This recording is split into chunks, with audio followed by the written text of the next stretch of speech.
സ്നേഹ ബഹുമാനപ്പെട്ട വൈദികരെ,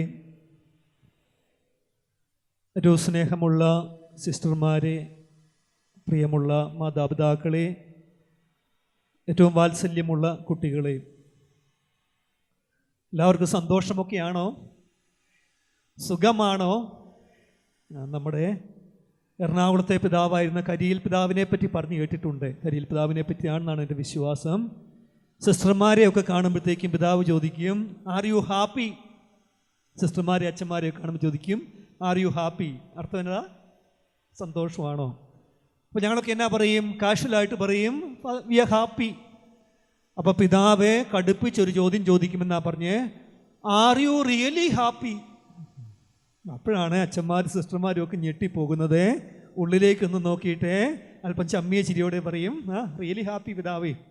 അപ്പോൾ പ്രിയമുള്ളവരെ, നമ്മൾ അസീസിയിലെ വിശുദ്ധ ഫ്രാൻസിസ്, നമുക്കറിയാം അദ്ദേഹത്തെ പറ്റി വിളിക്കുന്ന പേര് ഏറ്റവും ജോയ്ഫുൾ ആയിട്ടുള്ള വിശുദ്ധനാ, അല്ലേ? അസീസിയിലെ ഫ്രാൻസിസിൻ്റെ ഒരു ചിത്രം നിങ്ങൾ കണ്ടിട്ട് കാണുമായിരിക്കും. ഒരു ചെറിയ, ഇത്രയും നല്ല ഡ്രസ്സൊന്നും ആയിരിക്കുകയില്ല, ഒരു മുട്ടോളം എത്തുന്ന ഒരു ചാക്ക് വസ്ത്രവും അരിയിൽ ഒരു പരിവരത്ത കയറും കെട്ടിയിട്ട് കയ്യിൽ നീട്ടിപ്പിടിച്ച ഒരു കമ്പ്, ഞങ്ങളൊക്കെ മലബാറിൽ കമ്പെന്ന് പറയും, അല്ലേ? കമ്പെന്ന് പറയാറുണ്ട് നിങ്ങളെ. വേറൊരു കമ്പ് കയ്യിലും വെച്ചതിന് ശേഷം നമ്മൾ വയലിൻ വായിക്കുന്നത് പോലെ ഇങ്ങനെ നിൽക്കുന്ന ഒരു ഫ്രാൻസിസിൻ്റെ പടം കണ്ടിട്ടുണ്ടോ? കാരണം നമുക്കറിയാം, അസീസിയിലെ ഫ്രാൻസിസ് ഈ ലോകത്തിലെ ഏറ്റവും ആനന്ദ തുല്യനായിട്ട് ജീവിച്ചിരുന്ന ഒരു വ്യക്തിയായിരുന്നു.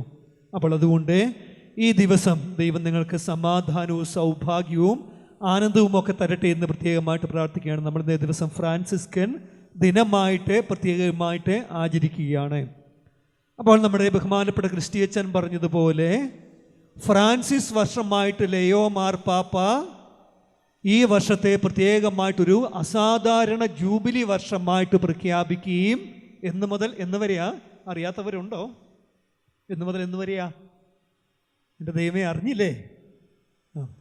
2026 ജനുവരി 10 മുതൽ 2027 ജനുവരി 10 വരെയും. അപ്പോൾ എത്ര മാസമായി? കൃത്യം 4 മാസം കഴിഞ്ഞിരിക്കുന്നു. എന്നിട്ടും പ്രിയമുള്ളവർ, നമുക്കറിയാം, മാർപ്പാപ്പ പൂർണ്ണ ദണ്ഡവിമോചനം പ്രഖ്യാപിക്കുക മാത്രമല്ല, അസീസിയിലെ വിശുദ്ധ ഫ്രാൻസിസിലൂടെ സഭയൊന്നാകെ നവീകരിക്കപ്പെടുവാനും പുതുതാക്കുവാനും, ഞാൻ ആദ്യം പറഞ്ഞ വാക്കാണ്, ഫ്രാൻസിസ് ഉപയോഗിക്കുന്ന ഒരു വാക്കാണ്, യുവതിയാകുവാനും. ഇവിടെ ഇരിക്കുന്ന കുറേ പേരൊക്കെ സഭയെപ്പറ്റി വിചാരിക്കുന്ന എന്നാ? കൂനൊക്കെ പിടിച്ച് വടിയും കുത്തി ഇങ്ങനെ വെപ്പുവല്ലൊക്കെ വെക്കുകയല്ലേ? വെപ്പുവല്ല വെച്ചിട്ടില്ലെങ്കിൽ പല്ലില്ലാതെ നടക്കുന്ന ഒരു കാർന്നോത്തി, ഒരു കിളവിയായിട്ടാണ് പല ആൾക്കാരും സഭേനെ വീക്ഷിക്കുന്നതും. നമ്മളുടെയൊക്കെ പ്രവർത്തനം മൂലം പലപ്പോഴും സഭ എന്ത് ചെയ്തു? സഭ ഈ ഒരു വൃദ്ധയായിപ്പോയി. അസീസി സഭയെ വിളിക്കുന്ന പേരാണ് വെർജിൻ മെയ്ഡ് ചർച്ച്. വെർജിൻ എന്ന് പറഞ്ഞാൽ കന്യകയാണ് കേട്ടോ, കല്യാണം കഴിക്കാത്ത നല്ല പുതുമയുള്ള മിടുക്കിയായിട്ടുള്ള ശുദ്ധിയായിട്ടുള്ള പെണ്ണിനെ വിളിക്കുന്ന പേരാണ് വെർജിൻ. അപ്പോൾ വെർജിൻ ആയിട്ടുള്ള സഭ പലപ്പോഴും എൻ്റെയും നിങ്ങളുടെയും ഒക്കെ പ്രവർത്തനം മൂലവും പ്രവർത്തന രാഹിത്യം മൂലവും അതിനെ വിളിക്കുന്ന പേരെന്നാ? മന്ദോഷ്ണത. കേട്ടിട്ടില്ലേ? നമ്മൾ പറയുന്നുണ്ട് അവസാനത്തെ പുസ്തകത്തിൽ, നമ്മുടെ വെളിപാടിൻ്റെ പുസ്തകത്തിൽ പറയുന്നു, നിങ്ങൾക്ക് ചൂടോ എന്നാ ഇല്ലാത്തേ? തണുപ്പോ ഇല്ല. ചൂടുണ്ടായിരുന്നേ കുഴപ്പമില്ലായിരുന്നു. നമുക്ക് ചൂടുണ്ടായിരുന്നെങ്കിൽ ചായയൊക്കെ ഇങ്ങനെ ഊതി കുടിക്കുകയല്ലേ, എന്ത് രസം അല്ലേ? ഐസ്ക്രീമൊക്കെ പിള്ളേർക്ക് അതായിരിക്കും ഇഷ്ടം, അല്ലേ? നമ്മളെ നുണഞ്ഞിങ്ങനെ കഴിക്കുമ്പോൾ ഇതെന്ത് ചെയ്യും? ചൂടോ തണുപ്പോ ഇല്ലാത്ത ഒരു സാധനം. എൻ്റെ വീട്ടിൽ ഞാൻ ചെറുപ്പത്തിലെ അമ്മച്ചിയോട് ഏറ്റവും വഴക്ക് കൂടുന്നത് ആറിപ്പോയ കാപ്പിയുടെ പേരിലായിരുന്നു. പ്രത്യേകിച്ച് എന്ത് ചെയ്യുന്ന അറിയുമോ? ഞാനിവിടെയൊക്കെ രാവിലെയൊക്കെ വരുമ്പോഴത്തേക്കും അന്ന് ആട്ടുംപാലായിരുന്നു. ആട്ടുംപാൽ കൊണ്ട് ചായയൊക്കെ ഉണ്ടാക്കി കഴിയുമ്പോഴത്തേക്കും ചൂടും ഇല്ല തണുപ്പും ഇല്ലാത്ത വെക്കുമ്പോഴത്തേക്കും എന്ത് ചെയ്യും? ഞാൻ ഒത്തിരി വഴക്ക് കൂടും. പിന്നെ അമ്മച്ചി സമയത്ത് വരണ്ടേടാന്നൊക്കെ ചോദിച്ച് എന്ത് ചെയ്യും? കുറച്ച് വഴക്കൊക്കെ പറഞ്ഞതിന് ശേഷം കഞ്ഞി തിളയ്ക്കുമ്പോൾ തിളയ്ക്കുന്ന കഞ്ഞിയുടെ, ചേച്ചി ചിരിക്കുന്നുണ്ട്, അങ്ങനെയൊക്കെ ചെയ്യുന്നതാന്ന് തോന്നുന്നു, അല്ലേ? ഒരു സ്റ്റീൽ കപ്പിൻ്റെ അകത്ത് എന്ത് ചെയ്യും? ഇത് കൊണ്ടുപോയി തിളയ്ക്കുന്ന കഞ്ഞിയിൽ വെച്ച് അല്പം കൂടെ ചൂട് പിടിപ്പിച്ച് തരുമായിരിക്കും. അപ്പോൾ പ്രിയമുള്ളവർ, ചൂടോ തണുപ്പോ ഇല്ലാത്ത മന്ദോഷ്ണന്മാരായിട്ട് നമ്മൾ പലപ്പോഴും ജീവിച്ചു. പക്ഷേ അസീസിയിലെ ഫ്രാൻസിസിനെ പറ്റി പറയുകയാണ്, അദ്ദേഹം എന്ത് ചെയ്തു? തൻ്റെ ക്രിസ്തീയത അദ്ദേഹം ആഘോഷിച്ചു. നമുക്കെങ്ങനെയാണ് ക്രിസ്തീയത? നമ്മുടെ ക്രിസ്തീയത നമ്മൾ ആഘോഷിക്കുന്നത് തൊട്ടി എന്ന് പറഞ്ഞാൽ അറിയത്തില്ലേ? കിണറ്റിലെ വെള്ളം കോരുന്നേ. ഞാൻ മലബാറുകാരനാ. ചിലപ്പോൾ എൻ്റെയും നിങ്ങളുടെയും ഒക്കെ ഭാഷ തമ്മിൽ അല്പം വ്യത്യാസം കാണും. പക്ഷെ ഞാൻ ഇവിടെയൊക്കെ ജീവിച്ചിട്ടുണ്ട് കേട്ടോ. ഞാൻ കാൽവരി ഫിലോസഫി കോളേജിൽ 3 വർഷം പഠിച്ചിട്ടുണ്ട്. ഞാൻ വേദപാഠം പഠിപ്പിക്കുവാൻ വേണ്ടി അന്ന് വന്നിരുന്ന സ്ഥലം തൊട്ട് അടുത്താണ് കേട്ടോ. നമ്മുടെ കൈപ്പറമ്പി ഇറങ്ങിയിട്ട് താഴോട്ട് പോകുമ്പോൾ ഒരു ഇടവകയുണ്ടല്ലോ, CMI നടത്തുന്ന ഒരു ഇടവക. CMI അച്ഛന്മാരുടെ തലക്കോട്ടുകാരിയല്ല, എടക്കളത്തൂർ ഉണ്ടോ? എടക്കളത്തൂർ ഞാൻ 1 വർഷം വേദപാഠം പഠിപ്പിച്ചതുകൊണ്ട് നിങ്ങളുടെ ആൾക്കാരെയൊക്കെ പരിചയമുണ്ട്. അപ്പോൾ പ്രിയമുള്ളവരെ, നമ്മുടെ ക്രിസ്തീയത എന്ന് പറഞ്ഞാൽ തൊട്ടിയിൽ വെള്ളം കോരിയതിന് ശേഷം ബക്കറ്റിൽ ഒഴിച്ച് കപ്പിലൊഴിച്ചിട്ട് മേത്തോട്ടൊഴിച്ചിട്ട് കുളിക്കുന്നത് പോലെ അസീസിയിലെ വിശുദ്ധ ഫ്രാൻസിനെ സംബന്ധിച്ചിടത്തോളം തൻ്റെ ക്രിസ്തീയ ജീവിതം എന്ന് പറഞ്ഞിട്ടുണ്ടെങ്കിൽ, തൻ്റെ സുവിശേഷ ജീവിതം എന്ന് പറഞ്ഞിട്ടുണ്ടെങ്കിൽ പുഴയിൽ പോയി 1 മണിക്കൂർ നീന്തി തുടിച്ച് കുളിക്കുന്നത് പോലെ. ഇപ്പം നമ്മളാരും പോകാറില്ലല്ലോ അല്ലേ? ഇപ്പം നമ്മളൊക്കെ വീഗാലാൻഡിലൊക്കെ പോകുന്നുണ്ട്. പിള്ളേരോട് പറഞ്ഞിട്ടുണ്ടെങ്കിൽ 1500 രൂപ കൊടുത്ത് വീഗാലാൻഡിൽ പോയി അവിടെ ക്ലോറിൻ വെള്ളത്തിൽ, രസമല്ലേ, ഈ നീന്തി തുടിച്ച് കുളിക്കുന്നത് പോലെയായിരുന്നു അസീസിയിലെ വിശുദ്ധ ഫ്രാൻസിസ് തൻ്റെ ക്രിസ്തീയ ജീവിതം. പ്രിയമുള്ളവരെ, അപ്പോൾ മാർപ്പാപ്പ എന്ത് ചെയ്തു നമുക്കറിയാം. അസാധാരണമായ രീതിയിലാണ് ഈ വർഷം പ്രഖ്യാപിച്ചിരിക്കുന്നത്. നിങ്ങൾക്കറിയാമോ, നമ്മൾ ഓരോ വർഷവും മാർപ്പാപ്പ ഓരോ പ്രഖ്യാപനം നടത്തും അല്ലേ? ഉദാഹരണമായിട്ട് ദിവ്യകാരുണ്യ വർഷം, അല്ലെങ്കിൽ കരുണയുടെ വർഷം, റോസറിയുടെ നമ്മുടെ ജപമാലയുടെ വർഷം, അങ്ങനെ കുറേ വർഷങ്ങൾ പ്രഖ്യാപിച്ചിരുന്നു. ദിവ്യകാരുണ്യത്തിൻ്റെ വിശുദ്ധ കുർബാനയുടെ വർഷമൊക്കെ പ്രഖ്യാപിച്ചിട്ടുണ്ട്. പക്ഷെ വളരെ അപൂർവമായിട്ട് പ്രഖ്യാപിക്കുന്ന വർഷങ്ങളാണ് ഒരു വിശുദ്ധൻ്റെ പേരിലുള്ള വർഷം. ഞാനപ്പോൾ കഴിഞ്ഞ ദിവസം ഇൻ്റർനെറ്റിലൊക്കെ തപ്പുമായിരുന്നു, ഇങ്ങനെ വല്ലതും പ്രഖ്യാപിക്കപ്പെട്ടിട്ടുണ്ടോ. അപ്പോൾ നോക്കിയപ്പോൾ 2009 എനിക്ക് ഒരെണ്ണം പ്രഖ്യാപിക്കപ്പെട്ടിട്ടുണ്ട്. അതായിരുന്നു വിശുദ്ധ പത്രോസിൻ്റെ വർഷം. വിശുദ്ധ പത്രോസിൻ്റെ മാനസാന്തരത്തിൻ്റെ വർഷമായിരുന്നു. പിന്നെ വിശുദ്ധ യോസേപ്പിതാവിൻ്റെ വർഷമായിട്ട് പ്രഖ്യാപിച്ചിട്ടുണ്ടായിരുന്നു. പിന്നെ വിശുദ്ധ പൗലോസിൻ്റെ വർഷം, വിശുദ്ധ പത്രോസിൻ്റെയും പൗലോസിൻ്റെയും വർഷം പ്രഖ്യാപിച്ചിട്ടുണ്ടായിരുന്നു. പിന്നീട് ഞാൻ നോക്കിയപ്പോൾ ആഗോള സഭയിൽ ഇങ്ങനെയുള്ള വർഷങ്ങൾ പ്രഖ്യാപിച്ചിട്ടില്ല. പക്ഷെ എന്ത് ചെയ്യുന്നു, സന്യാസ സഭയിലുണ്ട്. ഉദാഹരണമായിട്ട് ജോൺ ഓഫ് ദ കൊറോസ്, കുരിശിലെ വിശുദ്ധ യോഹന്നാൻ്റെ സെൻറ്റിനറിക്ക് പ്രഖ്യാപിച്ചിട്ടുണ്ട്, അമ്മ ത്രേസ്യയുടെ പ്രഖ്യാപിച്ചിട്ടുണ്ട്. പക്ഷേ ആഗോള സഭയിൽ ഇതുപോലെയുള്ള ഒരു വർഷം പ്രഖ്യാപിച്ചത് അപൂർവങ്ങളിൽ അപൂർവമായിട്ട് നമ്മുടെ വിശുദ്ധ ഫ്രാൻസിസിൻ്റെ വർഷമാണ്.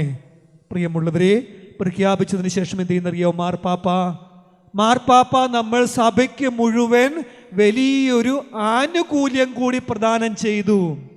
അതും അറിയാത്ത ആരെങ്കിലും ഇവിടെ ഉണ്ടെങ്കിൽ 4 മാസമായി, ഇനി 6 മാസം കൂടിയേ ഉള്ളൂ. ഇന്നത്തെ ദിവസത്തെ ഓർത്ത് ദൈവത്തിന് നന്ദി പറയാം. എൻ്റെ ദൈവമേ, ഒരു പുതിയ റെവലേഷൻ കിട്ടിയിരിക്കുന്നു, പുതിയ വെളിപാട് കിട്ടിയിരിക്കുന്നു. എന്നാൽ നമുക്ക് ഏറ്റവും വലിയ ആനുകൂല്യം എന്നതാ, വെറും ദണ്ഡവിമോചനമല്ല, പൂർണ്ണ ദണ്ഡവിമോചനം, പ്ലീനറി ഇൻഡൽജൻസ് എന്നാണ് മാർപ്പാപ്പ പ്രഖ്യാപിച്ചിരിക്കുന്നത്. 1 ദിവസമല്ല, 1 മാസമല്ല പ്രിയമുള്ളവരെ, 1 വർഷം. എവിടെയാ? ഏതെങ്കിലുമൊക്കെ ഫ്രാൻസിസ്കൻ ആശ്രമങ്ങളിൽ. അപ്പോൾ ഓർത്ത് നോക്ക്, നമുക്ക് മാർപ്പാപ്പ വലിയ കാര്യമൊന്നും ചെയ്യാതെ ചെറുതായിട്ടുള്ള ചില പ്രവൃത്തികളിലൂടെ സഭയുടെ ഭണ്ഡാരത്തിൽ നിന്നും ഏറ്റവും വലിയ കൃപ നമുക്ക് തന്നിരിക്കുന്നു. പ്രത്യേകിച്ചും ഈ ദണ്ഡവിമോചനത്തെ പറ്റി പറയുന്നത്, അത് ഒരു അസാധാരണമായിട്ടുള്ള കൃപ. സഭയുടെ ഭണ്ഡാരമില്ലേ, നേർച്ചപ്പെട്ടി, സഭയുടെ നേർച്ചപ്പെട്ടിയിൽ ഒത്തിരി സമ്പത്തുണ്ട്. ഈ സമ്പത്തിൽ നിന്ന് എന്തെന്നറിയുമോ നമുക്ക് പ്രത്യേകിച്ച് തന്നിരിക്കുക. അപ്പോൾ ഈ പറയുന്ന ദണ്ഡവിമോചനത്തെ പറ്റി ഇവിടെ ഇരിക്കുന്ന ആൾക്കാർക്കൊക്കെ, ചില ആൾക്കാർക്കെങ്കിലും പ്രത്യേകിച്ച് അല്പം വായിക്കുന്നവർക്കും ബുദ്ധിമാന്മാർക്കുമൊക്കെ ഒരു ചെറിയ നെഗറ്റീവായിട്ടുള്ള അഭിപ്രായം കാണും. എന്നാ, നമ്മുടെ മധ്യയുഗത്തിൽ മാർപ്പാപ്പമാർ കൃപ വിൽക്കുമായിരുന്നു, അല്ലെങ്കിൽ സഭയിൽ കാശ് കൊടുത്ത് ദണ്ഡവിമോചനം മേടിക്കാമായിരുന്നു. യുദ്ധത്തിന് പോകുന്നവർക്ക് വേണ്ടി, അല്ലെങ്കിൽ സഭയിലേക്ക് ഒത്തിരി കാര്യങ്ങൾ ചെയ്യുന്നവർക്ക് വേണ്ടി ദണ്ഡവിമോചനം കൊടുക്കുന്ന ഒരു കാലം. അപ്പോൾ എന്ത് ചെയ്യുന്നു, ദൈവത്തിൻ്റെ കൃപയെ വിൽക്കുന്ന ഒരു കാലഘട്ടമുണ്ട് എന്ന് പലരും പരാതി പറയാറുണ്ട്. അതുകൊണ്ട് എന്ത് അറിയുമോ, പല ദണ്ഡവിമോചനങ്ങളും മാർപ്പാപ്പമാരെ കാലക്രമത്തിൽ നിർത്തലാക്കി. പക്ഷേ എന്ത് ചെയ്യുന്നു, മാർപ്പാപ്പമാർ നമുക്കറിയാം, അസീസിയിലെ വിശുദ്ധ ഫ്രാൻസിസിൻ്റെ വർഷം പ്രമാണിച്ചപ്പോൾ നമ്മുടെ മാർപ്പാപ്പായ്ക്ക് ഓർമ്മ വന്നെന്നറിയുമോ, അസീസിയിലെ ഫ്രാൻസിസിൽ എന്തിനു വേണ്ടി നിലകൊണ്ടോ, എന്തിനു വേണ്ടി സ്വന്തം ശരീരത്തെ മുഴുവൻ ഒരു നാവാക്കി മാറ്റിയോ. ബിജു അച്ഛൻ്റെ വാക്കല്ല, ഫ്രാൻസിസിൻ്റെ വാക്കാണ്. ഞാൻ പറഞ്ഞില്ലേ, ഫ്രാൻസിസ്കൻ ടേംസ് ഒക്കെ നമുക്ക് ഉപയോഗിക്കണം. അസീസിയിലെ ഫ്രാൻസിസ് മരിക്കാൻ പോകുന്നതിന് മുമ്പ് കിടക്കുമ്പോൾ തൻ്റെ സഹോദരന്മാരോട് വന്നപ്പോഴത്തേക്കും തിരിഞ്ഞു നോക്കിയിട്ട് പറയുക, സഹോദരന്മാരെ, എനിക്ക് ദൈവം സുവിശേഷം പ്രസംഗിക്കുവാൻ വേണ്ടി, പരിഹാരത്തിന് ജീവിതം നയിക്കുവാൻ വേണ്ടി കൃപ നൽകിയിരിക്കുന്നു. ഈ കൃപയോട് ഞാൻ സഹകരിച്ചതുകൊണ്ട് തിരിഞ്ഞു നോക്കുമ്പോൾ എൻ്റെ അവയവം മുഴുവൻ, ശരീരം മുഴുവൻ ഞാനൊരു നാവാക്കി മാറ്റി. നോക്കിയേ, അസീസിയിലെ ഫ്രാൻസിസ് സ്വന്തം നാവ് കൊണ്ട് മാത്രമല്ല, തൻ്റെ കാലുകൊണ്ടും കൈകൊണ്ടും ശിരസ് കൊണ്ടും ശരീരം കൊണ്ടും ഭാവന കൊണ്ടും മുഴുവൻ അവൻ പ്രസംഗിച്ചത് മുഴുവൻ എന്നായിരുന്നു? പരിഹാരമായിരുന്നു. പെനിറ്റൻസ്യ എന്ന് പറയും കേട്ടോ. എന്താ? പരിഹാരം. അതുകൊണ്ട് ഫ്രാൻസിസ്കൻസ് പ്രസംഗിച്ചത് മാത്രമല്ല, അവരുടെ പേര് പോലും അതായിത്തീർന്നു എന്നാണ് നമ്മുടെ ഫ്രാൻസിസ്കൻ ചരിത്രത്തിൽ പറയുന്നത് കേട്ടോ. എന്നാന്നറിയുമോ? അസീസിയിലെ ഫ്രാൻസിസ്. ഇപ്പം ഞങ്ങളുടെ പേരെന്നാ? ഞങ്ങളെ കാണുമ്പോൾ ഞങ്ങൾ എന്നാ വിളിക്കുന്നത്? എന്നാ അച്ഛൻ എന്നാ വിളിക്കുന്നത്? പൊട്ടനച്ഛനോ? പൊട്ടനും മന്ദബുദ്ധിയൊന്നുമില്ല കേട്ടോ. എന്നാ വിളിക്കുന്നത്? കപ്പൂച്ചിനച്ഛൻ. ഈ കപ്പൂച്ചിൻ്റെ പേര് വന്നെന്നാ? ഈ സാധനം കൊണ്ടായത് കേട്ടോ. ഇതാണ് കപ്പൂസ്. കപ്പൂസ്, വേറൊന്നും ചിന്തിക്കരുത്, കപ്പൂസ് എന്നാണ് പറഞ്ഞത് കേട്ടോ. കപ്പൂസ് എന്നുള്ളത് ഇരുന്നാണ് കപ്പൂച്ചിൻ, ക്യാപ്പ് ഉള്ളതുകൊണ്ടാണ്. പക്ഷേ ഞങ്ങളുടെ മുഴുവൻ പേര്, എൻ്റെ പേരെന്നറിയുമോ? ബ്രദർ ബിജു ഇളമ്പച്ചമ്മീട്ടിൽ OFM ക്യാപ്പ്. നമ്മുടെ ഫ്രാൻസിസ്കനാകുമ്പോൾ നിങ്ങളെ അല്പം പഠിപ്പിക്കണം. എൻ്റെ പേര് ഫാദർ ബിജു ഇളമ്പച്ചമ്മീട്ടിൽ നിന്നല്ല, എൻ്റെ പേര് ബ്രദർ ബിജു ഇളമ്പച്ചമ്മീട്ടിൽ. മുമ്പേ വന്ന അച്ഛൻ്റെ പേരാണ് ബ്രദർ ക്രിസ്റ്റി അച്ഛൻ. ഞങ്ങൾ ഒരിക്കലും ഔദ്യോഗികമായിട്ട് ഫാദർ എന്ന് എഴുതാറില്ല കേട്ടോ. നിങ്ങളൊക്കെ ഞങ്ങളെ അച്ഛാന്ന് വിളിക്കും, പക്ഷേ ഞങ്ങളുടെ ഡയറക്ടറിയിലൊക്കെയുള്ള ഞങ്ങളുടെ പേര് മുഴുവൻ ബ്രദർ എന്നാ. കാരണം എന്നാ? അസീസിയിലെ വിശുദ്ധ ഫ്രാൻസിസ് ജീവിച്ചതും പഠിപ്പിച്ചതും ആഘോഷിച്ചതും മുഴുവൻ സാഹോദര്യം, ബ്രദർഹുഡ് ആയിരുന്നു. അദ്ദേഹം വൈദികനായോ? അസീസിയിലെ ഫ്രാൻസിസ് വൈദികനായില്ല. കാരണം എന്ത് ചെയ്തു?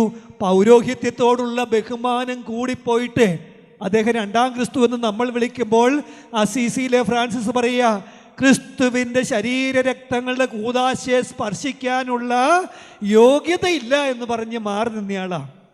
നിങ്ങൾക്കറിയാമായിരിക്കും, 2 or 3 മാർപ്പാപ്പാമാരുടെ തോളിൽ കൈയിട്ട് നടക്കാൻ സ്വാതന്ത്ര്യമുണ്ടായിരുന്ന മധ്യയുഗത്തിലെ ഒരു വിശുദ്ധനായിരുന്നു. അസീസിയിലെ ഫ്രാൻസിസ് വരുമ്പോൾ മാർപ്പാപ്പാമാർ എഴുന്നേറ്റ് നിൽക്കുമായിരുന്നു ഈ ദരിദ്രനും വിനീതനുമായ വ്യക്തിയെ. എന്നിട്ട് അദ്ദേഹം എന്ത് ചെയ്തു? വേണമെങ്കിൽ കർദിനാളാക്കുമായിരുന്നു. കാരണം അസീസിയിലെ ഫ്രാൻസിസിൻ്റെ നേരെ അനുയായിയായ ഒരു വിശുദ്ധനാണ്. അദ്ദേഹത്തിൻ്റെ പേര് ബൊനവഞ്ചർ. കേട്ടിട്ടുണ്ടോ? ബൊനവെന്തൂര മൽപ്പാൻ എന്ന് പറയല്ലേ? അദ്ദേഹം നമുക്കറിയാം കർദിനാൾമാരുടെ തലവനായിരുന്നു എന്നാണ് പറയുന്നത്. അദ്ദേഹത്തെ ആക്കി, പക്ഷേ ഫ്രാൻസിസിനെ ആക്കുമായിരുന്നു. എന്നിട്ടും ഫ്രാൻസിസ് എന്ത് ചെയ്തു? ഒരു സഹോദരനായിട്ട് ജീവിച്ചപ്പോൾ ഞങ്ങളുടെയൊക്കെ പേര് ബ്രദർ എന്നാണ്, ബിജു ഇളമ്പച്ചൻ വീട്ടിലപ്പോൾ. അപ്പോൾ ഞാൻ പറഞ്ഞു വരുന്നത്, പ്രിയമുള്ളവരെ, OFM ക്യാപ്പ് ഞങ്ങളുടെ പേര് എന്നാ? ഓർഡർ ഓഫ് ഫ്രയേഴ്സ് മൈനർ കപ്പൂച്ചിയൻ, നിസ്സാര സന്യാസ സഹോദരന്മാരുടെ സഭ എന്നാണ് ഞങ്ങളുടെ സഭയുടെ പേര്. OFM എന്ന് കാണുമ്പോൾ പേടിക്കരുത് കേട്ടോ. ഇതാ നിസ്സാര എളിയ സന്യാസ സഹോദരന്മാരുടെ സഭയാണ്. പക്ഷേ ആദ്യത്തെ പേരതായിരുന്നില്ല. ഫ്രാൻസിസ്കൻ സഭ എന്നൊക്കെ ഫ്രാൻസിസ് മരിച്ചപ്പോൾ പിന്നീട് ആൾക്കാർ വിളിക്കാൻ തുടങ്ങിയതാണ് കേട്ടോ. അപ്പോൾ ഞാൻ ജീവിച്ചിരിക്കുമ്പോൾ ഒരു സഭയുണ്ടാക്കി ബിജു സഭ എന്ന് വിളിക്കുമോ? അതെ, ബുദ്ധിയില്ലെങ്കിൽ വിളിക്കുകയുള്ളൂ. അപ്പോൾ മറ്റുള്ളവർ വിളിച്ച പേരാ. ഫ്രാൻസിസും സഹോദരന്മാരും ഈ പറയുന്ന ചാക്ക് വസ്ത്രവും ഇട്ട് അരയിൽ കെട്ടുമായിട്ട് നടന്നു പോയപ്പോൾ, പെറൂജിയയിലൂടെയും അവിടെയുള്ള മോണ്ടെ ഫാൽക്കോ എന്നൊക്കെ പറയുന്ന സ്ഥലത്തൂടെ പോയപ്പോൾ, സുവിശേഷം പ്രസംഗിക്കുന്ന കാലഘട്ടത്തിൽ അന്ന് ഒത്തിരി സഭാവിരോധികൾ ഉണ്ടായിരുന്നു. നമുക്കറിയാം 12ാം നൂറ്റാണ്ടിൽ സഭ തളർന്നു പോയൊരു കാലഘട്ടമായിരുന്നു. ആഡംബരത്തിൻ്റെയും പ്രശസ്തിയുടെയും ഒക്കെ പിന്നാലെ, യുദ്ധത്തിൻ്റെയും ഒക്കെ പിന്നാലെ പോയപ്പോൾ ഒത്തിരി പേര് സഭയെ കുറ്റം പറഞ്ഞുകൊണ്ട് വന്നു. അവരിൽ ചിലരുടെ പേരാണ് കത്താറികൾ. അവരെന്ത് ചെയ്തു? സഭയെ നോക്കി കുഞ്ഞണം കുത്തി. ഒപ്പം തന്നെ ആൽബിജിയൻസ് എന്ന് പറയുന്ന ആൾക്കാരുണ്ടായിരുന്നു. അവർ പറഞ്ഞു, ഈ അച്ഛന്മാരെ വിശുദ്ധിയില്ലാതെ പരികർമ്മം ചെയ്യുന്ന കൂദാശയ്ക്കൊന്നും വാലിഡിറ്റി ഇല്ല. അതുകൊണ്ട് എന്ത് ചെയ്യുന്നു?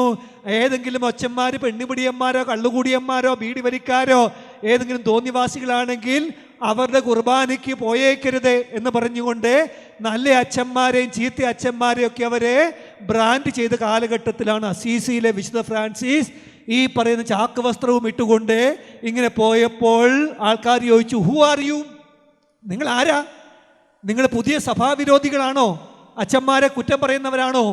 ഉടനെ ഫ്രാൻസിസും സഹോദരന്മാരും എളിമയോടുകൂടി പറഞ്ഞേ, we are penitents from Assisi. ഞങ്ങൾ അസീസിയിൽ നിന്നും വന്നിരിക്കുന്ന പാപ പരിഹാരകന്മാരാ, ഞങ്ങൾ കുറ്റം പറയുന്നവരല്ല. എന്ത് ചെയ്തു? അതിനുശേഷം അവരെ നിസാരമായ ലളിതമായിട്ടുള്ള കാര്യത്താൽ ദൈവത്തിൻ്റെ സ്നേഹത്തെ പറ്റിയും കരുണത്തെ പറ്റിയും നെഞ്ചത്തടിച്ചുകൊണ്ട് പ്രസംഗിച്ചു. അതിനുശേഷം അവിടുന്ന് കരയാൻ തുടങ്ങി. ചോദിച്ചു, എന്തിനാ കരയുന്നേ? നിങ്ങൾ കരയാത്തതുകൊണ്ടല്ലേ ഞാൻ കരയുന്നേ. അതാണ് പ്രിയമുള്ളവരെ പാപപരിഹാരകന്മാരെന്ന് പറഞ്ഞാൽ. ജനങ്ങൾ കരയുന്നില്ല, പരിഹാരം ചെയ്യുന്നില്ല. അസീസിയിലെ വിശുദ്ധ ഫ്രാൻസിസിൻ സഹോദരന്മാരുടെയും പേര് തന്നെ പെനിറ്റൻസ് ഫ്രം അസീസി എന്നായിരുന്നു. അപ്പോൾ അസീസിയിലെ വിശുദ്ധ ഫ്രാൻസിസിലൂടെ സഭ പ്രിയമുള്ളവരെ നമ്മളെ ക്ഷണിക്കുന്നത് എന്തിനു വേണ്ടിയിട്ടാണ് അറിയുമോ? മാനസാന്തരത്തിന് വേണ്ടി. ഒരിക്കൽ കൂടി നമുക്ക് ദിവ്യകാരുണ്യ മാനസാന്തരം വരണം. കാരണം എന്ത് ചെയ്തു? ഞാൻ അച്ഛൻ പറഞ്ഞതുപോലെ അസീസിലെ വിശുദ്ധ ഫ്രാൻസിസിനെ പറ്റി ഗവേഷണം നടത്തിയപ്പോൾ എൻ്റെ ഗവേഷണ വിഷയം ഇതായിരുന്നു: Francis of Assisi, an embodiment of the eucharistic mystery. അസീസിയിലെ ഫ്രാൻസിസ് വിശുദ്ധ കുർബാനയുടെ ആൾ രൂപം എന്നതിനെ പറ്റിയാ. അപ്പോൾ ഞാൻ പറഞ്ഞല്ലോ, അസീസിയിലെ ഫ്രാൻസിസ് കൃതികൾ എഴുതിയിട്ടുണ്ട്. 4ാം ക്ലാസ്സിലെ പഠിത്തമുള്ളായിരുന്നു കേട്ടോ. അദ്ദേഹത്തിന് പറയുന്ന പേര് അസീസിയിലെ ഫ്രാൻസിസ്. 4ാം ക്ലാസ്സും ഗുസ്തിയും പഠിത്തം ഉണ്ടായിരുന്നയാളാണ് കേട്ടോ. പക്ഷെ എന്ത് ചെയ്യുന്നറിയുമോ? അദ്ദേഹം ദൈവിക പ്രചോദനത്താൽ എഴുതിയിരിക്കുന്ന അനുശാസനങ്ങളും പ്രാർത്ഥനകളും ഒക്കെ വായിച്ചു കഴിഞ്ഞാൽ ദൈവശാസ്ത്രജ്ഞന്മാരായിട്ടുള്ള വൈദികരും അച്ഛന്മാരുമൊക്കെ അവരെ അതിശയം കൊണ്ട് മൂക്കത്ത് വിരൽ വയ്ക്കും. അപ്പോൾ അതിൽ ഞാൻ ഏറ്റവും കൂടുതൽ ശ്രദ്ധിച്ച കാര്യം, അദ്ദേഹത്തിൻ്റെ 28 കൃതികളിലും നിറഞ്ഞു നിൽക്കുന്ന ഒരു മാലയിൽ ഈ മുത്തുമണി കോർക്കുന്നത് പോലെ കോർത്തപ്പെട്ടിരിക്കുന്ന ഒരു കാര്യം ദിവ്യകാരുണ്യമാണ്. വിശുദ്ധ കുർബാനയെ പറ്റി ഇടയ്ക്കിടയ്ക്ക് ഫ്രാൻസിസ് വീണ്ടും കടന്നു വരും, പറയുക, ഓ നമ്മുടെ കർത്താവായ യേശു ക്രിസ്തു പിതാവായി ദൈവത്തിൻ്റെ മടിയിലിരുന്നവൻ, ഒരിക്കൽ മാത്രം പരിശുദ്ധ കന്യാമറിയത്തിൻ്റെ ഉദരത്തിലേക്ക് കടന്നു വന്നവൻ, ഇന്ന് പാവപ്പെട്ട വൈദികന്റെ കരത്തിലൂടെ അൾത്താരിയിലേക്ക് ഇറങ്ങി വരുമ്പോൾ ലോകം മുഴുവൻ ഞെടുങ്ങി വിറയ്ക്കട്ടെ, സ്വർഗം തുള്ളിച്ചാടട്ടെ, ഭൂലോകം മുഴുവൻ ആനന്ദിക്കട്ടെ. എന്തൊരു തിയോളജിയാന്ന് നോക്കിയേ, എന്തൊരു മഹത്വമാണെന്ന് നോക്കിയേ. ഒരിക്കൽ മാത്രം സ്വർഗീയ സിംഹാസനത്തിൽ പിതാവിൻ്റെ മടിയിൽ നിന്നും പരിശുദ്ധ കന്യാമറിയത്തിൻ്റെ ഉദരത്തിലേക്ക് ഇറങ്ങി വന്നവൻ ഇന്ന് ഓരോ ദിവസവും പാവപ്പെട്ട വൈദികന്റെ കരത്തിലൂടെ, പ്രധാനപ്പെട്ട ആൽബീജിയൻസും കത്താറികളും പറഞ്ഞു പാപിയായ വൈദികന്റെ കരത്തിലൂടെ ഇറങ്ങി വരികയില്ല. ഫ്രാൻസിസ് പറഞ്ഞു, വൈദികൻ പാപിയാണോ എന്ന് നോക്കേണ്ട, പരിശുദ്ധരാണോ എന്ന് നോക്കേണ്ട, അവൻ വിശുദ്ധ കുർബാന അർപ്പിക്കുമ്പോൾ യേശു ക്രിസ്തു അവൻ്റെ കരത്തിലൂടെ അൾത്താരിയിലേക്ക് ഇറങ്ങി വരുന്നു. ഈ അറിവ് മാത്രം മതി എന്ന് പറഞ്ഞുകൊണ്ട് അസീസിയിലെ ഫ്രാൻസിസ് വിശുദ്ധ കുർബാനയെ ആരാധിച്ചു. അതുകൊണ്ട് ഞാൻ പറഞ്ഞേ പ്രിയമുള്ള, ഈ വർഷത്തിൽ നിങ്ങൾക്കും എനിക്കുമൊക്കെ വേണ്ടത് ദിവ്യകാരുണ്യ മാനസാന്തരം ഏറ്റവും പ്രധാനപ്പെട്ട കാര്യമാണ്. അസീസിയിലെ ഫ്രാൻസിനെ പറ്റി അദ്ദേഹം പറയുന്നൊരു വാക്കുണ്ട്, ദൈവം എനിക്കൊരു പ്രാർത്ഥന തന്നു. അസീസിലെ ഫ്രാൻസിസ് മരിക്കുന്നതിന് മുമ്പേ സ്വന്തം ടെസ്റ്റമെന്റ് വിൽപത്രം എഴുതി വെച്ചു. നമ്മളൊക്കെ എന്നായിരിക്കും വിൽപത്രം എഴുതി വെക്കുന്നത്? അപ്പറയുള്ള ഒരേക്കർ സ്ഥലം മൂത്ത മകൻ മാത്തുക്കുട്ടിക്ക്, ഇപ്പറയുള്ള പെട്രോൾ പമ്പ് രണ്ടാമത്തെ മകൻ ജോസുകുട്ടിക്ക്, ഇങ്ങനെയൊക്കെ ആയിരിക്കും നമ്മൾ എഴുതി വെക്കുന്നത് അല്ലേ. അസീസിയിലെ ഫ്രാൻസിസിന് എഴുതി വയ്ക്കാൻ ഒന്നുമില്ല. അവൻ മരിക്കാൻ കിടക്കുമ്പോൾ എഴുതിയത് മുഴുവൻ തനിക്ക് ദൈവം ചെയ്ത കൃപകളെ പറ്റി ധ്യാനിച്ചുകൊണ്ട്, അസീസിയിലെ ഫ്രാൻസിസായ എനിക്ക് ദൈവം മാനസാന്തരത്തിൻ്റെ വരം ഇപ്രകാരം തന്നു എന്ന് പറഞ്ഞാൽ തുടങ്ങുന്നത്. എന്നിട്ട് പറയുക, ദൈവം എനിക്ക് ഒരു പ്രാർത്ഥന തന്നു. എവിടെയാണെന്നറിയുമോ? ഏതെങ്കിലുമൊക്കെ ദേവാലയത്തിൻ്റെ അഗ്രത്തിലെ കുരിശ് കാണുമ്പോൾ നമ്മൾ താഴെ കൂടെ നടന്നു പോവാ, അല്ലെ നമ്മളെ നേരെ തൃശ്ശൂർക്ക് ഞാൻ വിട്ടു പോകുമ്പോൾ നമ്മുടെ ഇടവകയുടെ പേരിന് വഴി സൈഡിലുള്ള ഒരു വലിയ പള്ളി ഉണ്ടല്ലോ, ഇവിടെ ഉണ്ടോ? മറന്നുപോയി, ഞാൻ വന്ന് ഇറങ്ങിയ സ്ഥലം ഇവിടെ 2 കിലോമീറ്റർ അപ്പുറയുള്ള സ്ഥലം കൈപ്പം. അവിടെയുള്ള ദേവാലയത്തിൻ്റെ ഇത് കണ്ടപ്പോൾ ഞാൻ എന്ത് ചെയ്തു? ഫ്രാൻസിസിന് അതുകൊണ്ട് അല്ലേ, ചില ആൾക്കാർ പിള്ളേരൊക്കെ എങ്ങനെയാണ് മോളെ കുരിശ് വരയ്ക്കുന്നത് പള്ളി വന്ന്? എന്താ എളുപ്പം അല്ലേ? ഇപ്പം നമ്മളൊക്കെ ഒരു ചടങ്ങായിട്ട്. അസീസിയിലെ ഫ്രാൻസിസ് ആണെങ്കിൽ എന്ത് ചെയ്യുന്നറിയുമോ? വെയിലാണെങ്കിലും മഴയാണെങ്കിലും മഞ്ഞാണെങ്കിലും ചെളിയാണെങ്കിലും പൊടിയാണെങ്കിലും മുട്ടുകുത്തി സാഷ്ടാംഗം വീണ് ഒരു പ്രാർത്ഥന പാടുകയായിരുന്നു. We adore you Lord Jesus Christ here and in all the churches. കർത്താവായ യേശു ക്രിസ്തുവേ, നിന്നെ ഞാൻ സ്തുതിക്കുന്നു. ഈ ദേവാലയത്തിൽ ലോകം മുഴുവനിലുമുള്ള സകല ദേവാലയത്തിലും നിന്നെ കുമ്പിട്ട് ആരാധിക്കുന്നു. എന്തുകൊണ്ടെന്നാൽ ബാക്കി നിങ്ങൾക്കറിയാം, വിശുദ്ധ കുരിശാൽ അങ്ങേ ലോകത്തെ വീണ്ടും രക്ഷിച്ചു. ഇത് അസീസിയിലെ വിശുദ്ധ ഫ്രാൻസിസിൻ്റെ പ്രാർത്ഥനയുടെ ഒരു ഭാഗമാണെന്ന് ഇതുവരെയും നമുക്കറിയത്തില്ലായിരുന്നു, അല്ലേ? കാരണം പ്രിയമുള്ളവരെ, പറയുകയാണ്, ഒരു മാലാഖായും ഒരു വൈദികനും എൻ്റെ മുമ്പിലേക്ക് ഒരുമിച്ച് വരികയാ. നമ്മളെന്നാ ചെയ്യും? അയ്യോ മാലാഖേ, റാഫേൽ മാലാഖേ, നമ്മൾ പോയി ആശീർവാദം മേടിക്കും, ആ ചിറകിൻ്റെ കീഴിൽ നിൽക്കും. ഫ്രാൻസിസ് പറഞ്ഞു, മാലാഖയോട് പറയും, വെയിറ്റ് ചെയ്യണം കേട്ടോ, ഈ പാപിയായ വൈദികന്റെ കരം ഞാൻ പോയി ആദ്യം ചുംബിക്കും, എന്നിട്ടേ ഞാൻ ഈ മാലാഖായിനെ മൈൻഡാക്കുള്ളൂ. കാരണം എന്ത് ചെയ്യുന്നു? മാലാഖമാർക്ക് സ്തോത്രം പറയാൻ പറ്റും, പക്ഷേ ഈ വൈദികന്റെ കരത്തിലൂടെയാണ് ഓരോ ദിവസവും അൾത്താരിയിലേക്ക് വിശുദ്ധ കുർബാന വരുന്നത്. ഇതാ പ്രിയമുള്ളവരെ പറയുന്നത് ദിവ്യകാരുണ്യ മാനസാന്തരം. അതുകൊണ്ട് മാർപ്പാപ്പ പറഞ്ഞിരിക്കും, ഈ വർഷത്തിൽ എന്ത് ചെയ്യുന്നു? നമുക്ക് മാനസാന്തരം വേണം. രണ്ടാമത്തെ മാനസാന്തരം എന്നതാ പാരിസ്ഥിതിക മാനസാന്തരം.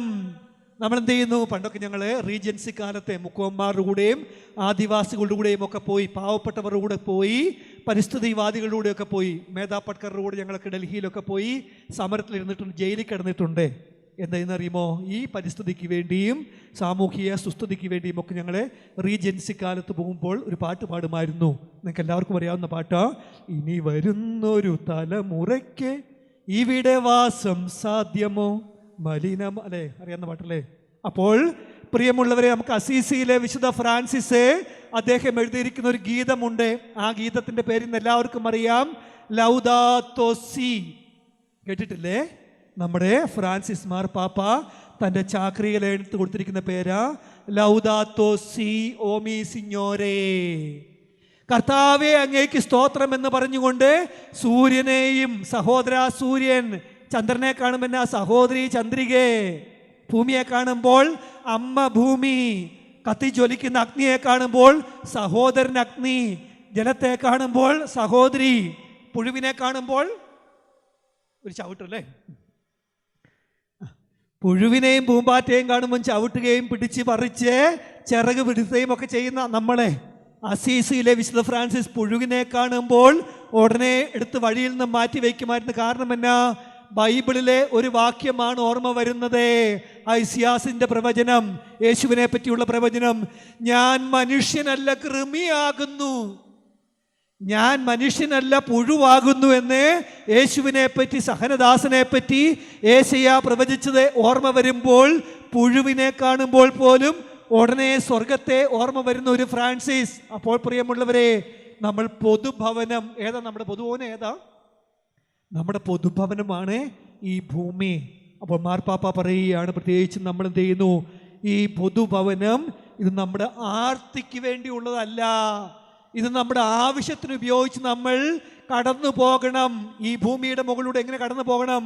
ഒരു പുല്ല് പോലും അറിയരുത് നമ്മൾ കടന്നു പോയത്, ഒരു പുൽച്ചാടി പോലും പറന്നു പോകരുത് ഞാൻ കാരണം. അപ്പോൾ നമ്മൾ ഈ രീതിയിൽ ജീവിക്കണം. ഇതിനെ വിളിക്കുന്ന പെരുഞ്ഞനെ ഓരോന്നിനെ പറ്റിയും ഗൗരവമായിട്ട് പറയുന്നതിൻ്റെ സമയം കുറവായതുകൊണ്ട്, അപ്പോൾ പ്രിയമുള്ളവരെ, നമുക്ക് പാരിസ്ഥിതിക മാനസാന്തരം വേണം. ഇനി മൂന്നാമത്തെ എന്ത് ചെയ്യണം? സഭാത്മകമായ മാനസാന്തരം വേണം. കാരണം എന്താ? നമുക്കറിയാം, ഇന്നാണ് സഭ ഏറ്റവും ദുഷിച്ചു പോയൊരു കാലഘട്ടമാണ്. നമ്മുടെ സോഷ്യൽ മീഡിയയിലൂടെ പണ്ടൊക്കെ എന്ത് ചെയ്യുന്നു? പണ്ടും ഉണ്ടായിരുന്നു, സഭയിൽ പ്രശ്നങ്ങളുണ്ടായിരുന്നു. പണ്ടും അച്ഛന്മാരുടെ ഭാഗത്തും സിസ്റ്റർമാരുടെ ഭാഗത്തും അൽമാരുടെ ഭാഗത്തും ഒക്കെ തെറ്റുണ്ടായിരുന്നു. പക്ഷേ പ്രിയമുള്ളവരെ, ഇന്ന് നമുക്കറിയാം, ഇന്ന് വ്യാപകമായിട്ടൊരു പ്രത്യേകമായിട്ട് അജണ്ടയുടെ പേരിൽ ഇന്ന് അത് പ്രചരിപ്പിക്കപ്പെടുന്ന ഒരു കാലഘട്ടത്തിലാണ് നമ്മൾ ജീവിച്ചു കൊണ്ടിരിക്കുന്നത്. അപ്പോൾ പ്രത്യേകിച്ചും എന്ത് ചെയ്തു? അസീസിയിലെ ഫ്രാൻസിസ് പറയുകയാണ്, ഞാൻ തിരുസഭയെ അങ്ങേയറ്റം സ്നേഹിക്കുന്നു. അസീസിയിലെ ഫ്രാൻസിസിന്റെ സഭയിലേക്ക് വരുവാൻ വേണ്ടി ഒരൊറ്റ കണ്ടീഷൻ, 2 കണ്ടീഷനേ വെച്ചിരുന്നുള്ളൂ. ഒന്നാമത്തെ എന്തായിരിക്കണം? കത്തോലിക്കനായിരിക്കണം. രണ്ടാമത്തെ കാര്യം, കുഷ്ഠരോഗികളെ പരിചരിക്കാൻ വേണ്ടിയിട്ട് സന്നദ്ധനായിരിക്കണം. നമ്മുടെ ഇവിടെ ശുശ്രൂഷയുടെ മേഖലയുണ്ടല്ലോ, അല്ലേ? ആരോഗ്യമില്ലാത്തവരൊക്കെ ഉണ്ട്. അപ്പോൾ അസീസിയിലെ ഫ്രാൻസിസിൻ സഭയിൽ ചേരാൻ വന്നാൽ ആദ്യം ചെയ്യുന്ന കാര്യം കുഷ്ഠരോഗികളെ പരിചരിക്കുവാൻ വേണ്ടി വിടും. രണ്ടാമത്തെ കാര്യം, നിങ്ങൾ നല്ല കത്തോലിക്കനായിരിക്കണമായിരിക്കും. നമ്മളെ ആൾക്കാർക്ക് ഉറക്കം വരുന്നുണ്ട്. കരമേർത്തി പറഞ്ഞ് ഹല്ലേലൂയ, ഹല്ലേലൂയ, ഹല്ലേലൂയ, ഹല്ലേലൂയ.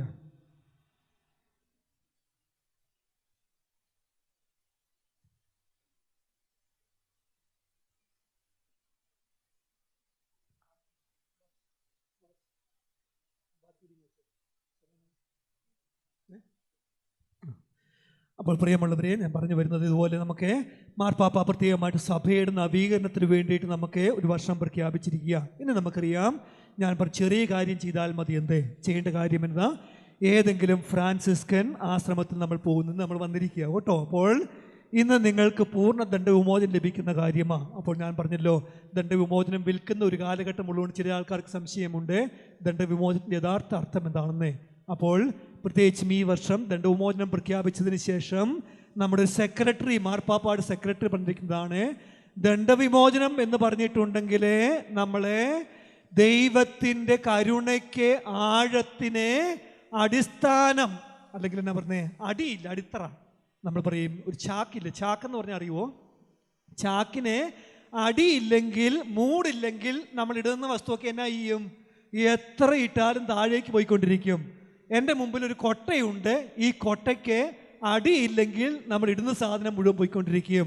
അപ്പോൾ മാർപ്പാപ്പായും സഭയും പറയുന്ന ഇതാ, ദൈവത്തിൻ്റെ കരുണയ്ക്ക് അടിയില്ല, അല്ലെങ്കിൽ മൂടില്ലാത്തത് കൊണ്ട് അസീസിയിലെ വിശുദ്ധ ഫ്രാൻസിസിൻ്റെ കാലഘട്ടത്തിൽ ദൈവസ്നേഹവും ദൈവകരുണയും അങ്ങേ അറ്റം അനുഭവിച്ചറിഞ്ഞ അസീസിയിലെ വിശുദ്ധ ഫ്രാൻസിസിലൂടെ നമ്മുടെ പാപമോചനം മാത്രമല്ല, നമ്മുടെ പാപത്തിൻ്റെ കാലികമായിട്ടുള്ള ശിക്ഷയും ടെമ്പറൽ എന്നാ പറയുന്നത് പെനൻസ് അല്ലെങ്കിൽ ടെമ്പറൽ ശിക്ഷ എല്ലാം കൊടുക്കുന്നു. ഇനിയിപ്പോൾ നമുക്കറിയാം, നിങ്ങൾ കുമ്പസാരിച്ച് കഴിയുമ്പോൾ പാപം മോചിക്കുമോ ചേച്ചി? ഒരാളെ കൊന്നു, പാപം മോചിക്കുമോ? 10 പേരെ കൊന്നു, പാപം മോചിക്കുമോ? നമുക്കറിയാം, നമ്മൾ അനുതാപത്തോടുകൂടി മാനസാന്തരത്തോടുകൂടി പരിഹാരം ചെയ്യുവാൻ ആഗ്രഹിച്ചുകൊണ്ട് കുമ്പസാരിച്ച് കഴിയുമ്പോൾ നിങ്ങളുടെ പാപം എല്ലാം മോചിക്കും. നമ്മുടെ സങ്കീർത്തകം പറയുന്നുണ്ടല്ലോ, പാപം ഏറ്റു പറയാതിരുന്നപ്പോൾ എൻ്റെ ശരീരം മുഴുവൻ ക്ഷയിച്ചു പോയി, വേനൽക്കാലത്തെ ചൂട് കണ്ടുന്ന പോലെ ശക്തി വരണ്ടു പോയി. 32-ാം സങ്കീർത്തനം. പാപം ഏറ്റു പറഞ്ഞപ്പോൾ ക്ഷമിച്ചു. നമ്മളെ പുതിയ നിയമത്തിലും പറയുന്ന മുഴുവൻ പാപം ഏറ്റു പറയുന്നതിനെ പറ്റി, ക്ഷമിക്കുന്നതിനെ പറ്റി. അപ്പസ്തോലന്മാരുടെ പ്രബോധനം കേട്ടപ്പോൾ അവർ തങ്ങളുടെ പാപം ഏറ്റു പറഞ്ഞു, മാനസാന്തരപ്പെട്ടു, ദൈവം ക്ഷമിച്ചു. പക്ഷേ പ്രിയമുള്ളവരെ, നമ്മളുടെ വിശുദ്ധ കുർബാനയിൽ ഒരു പാട്ടുണ്ട് അനുതാപകീർത്തനത്തിൽ, അപരാധങ്ങൾ നീക്കണമേ. ബാക്കിനാ എന്നാ നല്ല പാട്ടുകാരാ, തൃശ്ശൂരുകാരിലെ നല്ല പാട്ടുകാരാ. പാപകടങ്ങൾ മായ്ക്കണമേ. ഒരെണ്ണം പറഞ്ഞ് നിർത്തിയാൽ പോരെ, കുറച്ചുകൂടെ നമുക്ക് സമയം കുർബാനയ്ക്ക് നീട്ടം കുറഞ്ഞേ അല്ലേ? അപരാധങ്ങൾ നീക്കണമേ എന്ന് പറഞ്ഞാൽ മതി.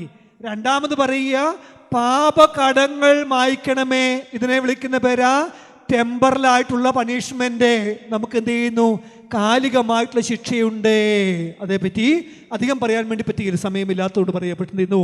ഈ പ്രപഞ്ചത്തിൽ ഓരോ മനുഷ്യനും ചെയ്യുന്ന ഓരോ പ്രവൃത്തിക്കും എന്ത് ചെയ്യുന്നു പ്രിയമുള്ളവരെ? കോൺസിക്വൻസ് ഉണ്ട്, പരിണിത ഫലമുണ്ട്. ഞാൻ എന്ത് ചെയ്യുന്നു? ശാന്തമായി കിടക്കുന്ന ഒരു കുളത്തിലേക്ക് വന്നിട്ട് ബിജുവച്ചിന് ഒരു കുശൃതി തോന്നി, ഒരു വലിയ കല്ല് അങ്ങ് നടുക്കേക്ക് എടുത്തിട്ടു. കല്ല് നടുക്കേക്കേ വീണുള്ളൂ. പക്ഷേ എന്ത് ചെയ്യുന്നു? ഇതിൻ്റെ പ്രകമ്പനം അതിര് വരെ വരികയില്ലേ, ചെറിയ ഓളങ്ങൾ. ഇതിനെ വിളിക്കുന്ന പേരാ ഞാനും നിങ്ങളുമൊക്കെ ചെയ്യുന്ന ഓരോ പ്രവൃത്തിക്കും കോൺസിക്വൻസ് ഉണ്ട് പ്രിയമുള്ളവരെ. അതുകൊണ്ട് എന്ത് ചെയ്യുന്നു? നമ്മൾ ശുദ്ധീകരണ സ്ഥലത്തിൽ ഇതിന് പരിഹാരം ചെയ്തതിന് ശേഷമേ കർത്താവിൻ്റെ സന്നിധിയിലേക്ക് പോകാൻ പറ്റുള്ളൂ എന്നാണ് പറയുന്നത്. അപ്പോൾ ഈ ശുദ്ധീകരണ സ്ഥലത്തെ പറ്റിയൊക്കെ പല ആൾക്കാരും വിചാരിക്കുന്ന ഒരു തമാശയായിട്ടൊക്കെ എടുക്കാറുണ്ട്. പ്രിയമുള്ളവർ, പറയാനാണെങ്കിൽ ഒത്തിരി കാര്യം പറയാനുണ്ട്. നമുക്കറിയാം, വിശുദ്ധ നമ്മുടെ ദിവ്യകാരുണ്യത്തിൻ്റെ വിശുദ്ധ ആരാ? ദിവ്യകാരുണ്യത്തിൻ്റെ വിശുദ്ധ ഫൗസ്റ്റീന. ദിവ്യകാരുണ്യത്തിൻ്റെ വിശുദ്ധിയായി വിശുദ്ധ ഫൗസ്റ്റീനയ്ക്ക് എന്ത് ചെയ്തു? അദ്ദേഹത്തിൻ്റെ ഡയറിയിൽ നമ്മുടെ ശുദ്ധീകരണ സ്ഥലത്തെ പറ്റിയിട്ടുള്ള ഒത്തിരിയേറെ പ്രതിപാദ്യങ്ങളുമുണ്ട്, ദർശനത്തിൽ കണ്ടിരുന്നു.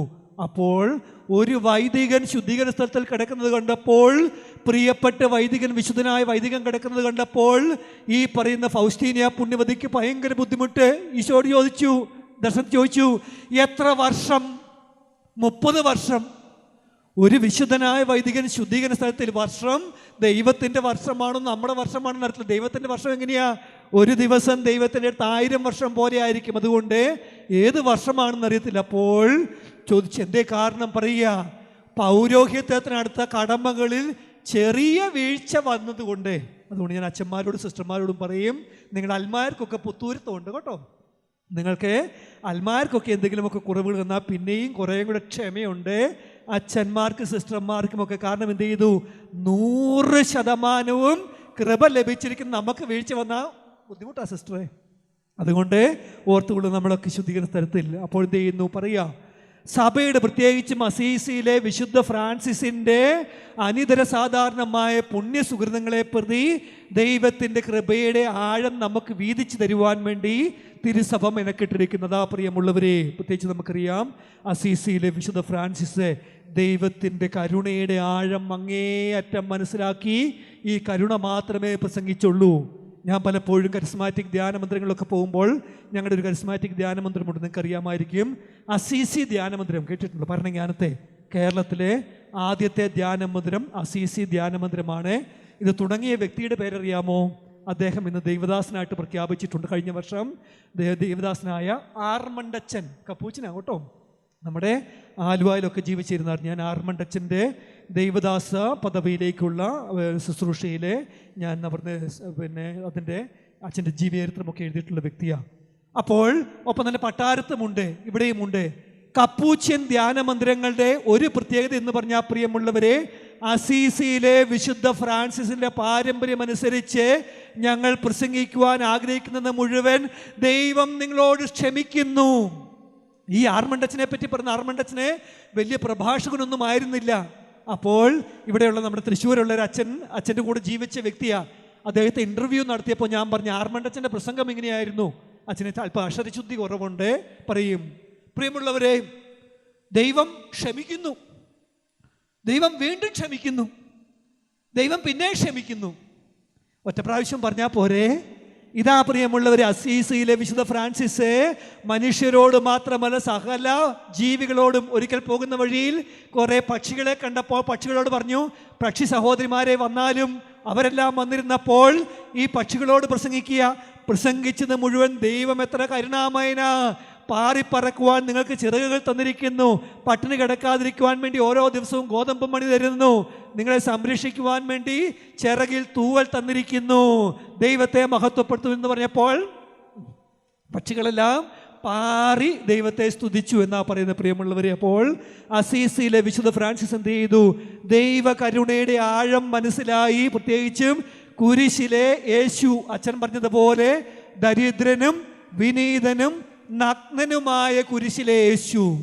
ഈ അസീസിയിലെ ഫ്രാൻസിസിനെ നഗ്നതയോട് അല്പം ക്രേസ് ഉണ്ടായിരുന്നു കേട്ടോ. നിനക്കറിയാമല്ലോ, ചരിത്രം അറിയുമ്പോൾ, ഞാൻ ചരിത്രം പഠിച്ചപ്പോൾ മനസ്സിലായി, അദ്ദേഹം 6 പ്രാവശ്യം തുണി ഉരിഞ്ഞിട്ടുണ്ട്. പ്രത്യേകിച്ചും ഫ്രാൻസിസിൻ്റെ സ്പിരിച്വാലിയെ പറ്റി വിളിക്കുന്നതാണ് നൂഡിത്ത ഫ്രാൻസിസ്കാന. ഒരു പുസ്തകത്തിൻ്റെ പേരാ ഫ്രാൻസിസ്കൻ ന്യൂഡിറ്റി. പ്രത്യേകിച്ചും അസീസിയിലെ ഫ്രാൻസിസ് പറയുക, ക്ലാര പുണ്യവതിയോട് പറയുക, ഓ ക്വീൻ, ക്ലാരയെ വിളിക്കുന്ന പേര് ക്വീൻ എന്നാണ്. ഗെയ്സ് അറ്റ് ഹിം, നഗ്നനായി ഇവനെ നോക്കി നിൽക്കുക. പിന്നെ പറയാണ് കൺസിഡർ ഹിം, അവനെ പരിഗണിക്കുക. കോണ്ടംപ്ലേറ്റ് ഹിം, അവനെ ധ്യാനിക്കുക. ഇമിറ്റേറ്റ് ഹിം, അവനെ അനുകരിക്കുക. അപ്പോൾ അസീസിയിലെ വിശുദ്ധ ഫ്രാൻസിനെ പ്രിയമുള്ളവരെ, നഗ്നനായിട്ടുള്ള ക്രിസ്തുവിനോട്, കുരിശിൽ മരിച്ചിരിക്കുന്ന ക്രിസ്തുവിനോടുള്ള ഇത്ര അഗാധ സ്നേഹം വരുവാൻ കാരണം എന്നാണെന്നറിയുമോ? ക്രിസ്തു നമുക്ക് വേണ്ടി കുരിശിൽ വെച്ചുകൊണ്ട് ദൈവത്തിൻ്റെ കരുണയുടെ ആഴം അങ്ങേയറ്റം കാണിച്ചു തന്നു. അപ്പോൾ അത് പറയുമ്പോൾ പ്രത്യേകിച്ച് നമുക്ക് കരിസ്മാറ്റിക് ഇതിനൊക്കെ ആയിട്ട് വന്നിരിക്കുന്ന ഒരു വചനം കേൾക്കാൻ വന്നിട്ടുള്ളവരായതുകൊണ്ട് ബൈബിളിലെ ഒരു കാര്യം കൂടി ചുരുക്കമായിട്ട് പറയാം. നമ്മളെ പ്രത്യേകിച്ചും ഉൽപ്പത്തിയുടെ പുസ്തകം 18-ാമത്തെ അധ്യായത്തിൽ അബ്രാഹത്തെ കാണുന്നില്ലേ? അബ്രാഹം ഓക്കുമരത്തിൻ്റെ ചുവട്ടിൽ ഇങ്ങനെ അമ്രയുടെ ഓക്കുമരത്തിൻ്റെ ചുവട്ടിലിരിക്കുമ്പോൾ ദൈവദൂതൻ വന്നു. പിന്നീട് സോതോമിലേക്ക് പോകുന്ന വഴിയിൽ അബ്രാഹത്തോട് പറയുക, സോതോമിനെ നശിപ്പിക്കുമെന്ന് പറഞ്ഞപ്പോൾ അബ്രാഹം പ്ലീഡ് ചെയ്യുന്നുണ്ടല്ലേ, മധ്യസ്ഥ വഹിച്ചുകൊണ്ട് പറയുന്നുണ്ട്, ദൈവമേ, നീതിമാന്മാരോടൊപ്പം നീതിരഹിതരെയും നീ എന്ത് ചെയ്തിട്ട് അവനെ ശിക്ഷിച്ചു കളയുമോ? എന്നിട്ട് ചോദിച്ചു, അവിടെ 50 നീതിമാന്മാരുണ്ടെങ്കിൽ എന്ത് ചെയ്യും? ഉടനെ ദൈവം എന്നാ പറഞ്ഞേ? പറ. 50 നീതിമാന്മാരുണ്ടെങ്കിൽ ഞാൻ സോദോമിനെ വെറുതെ വിടും, ശിക്ഷിക്കുകയില്ല. ഉടനെ അബ്രാഹത്തിന് സംശയം ചോദിച്ചു, ഇനിയിപ്പം 40 ഉള്ളെങ്കിലോ? എന്നാ പറഞ്ഞു? ഇല്ല. 30 ഉള്ളെങ്കിലോ? 20 ഉള്ളെങ്കിലോ? 10 ഉള്ളെങ്കിലോ?